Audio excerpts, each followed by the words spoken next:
Friends, ఇప్పుడే అందిన వార్త. అన్నంత పని చేసిన సీఎం రేవంత్ రెడ్డి తీవ్ర టెన్షన్ లో కేసీఆర్, హరీష్ రావు అంటూ వార్తలు అయితే వినిపిస్తున్నాయి. దీనికి సంబంధించి వివరాలు చెప్పడానికి వీడియో చేయడం జరుగుతుంది. చాలా మంది వీడియోస్ ఉన్నారు కానీ సబ్స్క్రైబ్ మర్చిపోతున్నారు.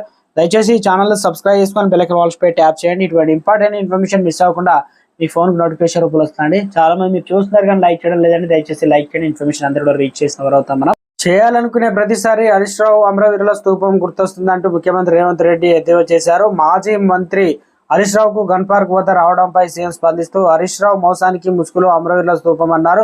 ఇన్నాళ్ళు ఎప్పుడైనా అమరవీరుల స్తూపం దగ్గరికి వెళ్లారని ప్రశ్నించారు. చాంతాడంత లేఖ రాసుకొచ్చి రాజీనామా లేఖ అంటున్నారని, రాజీనామా లేఖ అలా ఉండదని చెప్పుకొచ్చారు. ఇక హరీష్ తన మామ చెప్పిన సీసాపద్యంతో లేఖలో రాసుకొచ్చారంటూ సెటర్ విసిరారు. స్పీకర్ ఫార్మాట్ లేకుండా రాజీనామా లేఖ చెల్లదన్నారు. హరీష్ రావు తెలివి ప్రదర్శిస్తున్నారని మండిపడ్డారు. హరీష్ రావు తెలివి మోకాల్లో కాదు అరికాల్లో జారినట్టుందని వ్యాఖ్యలు చేశారు.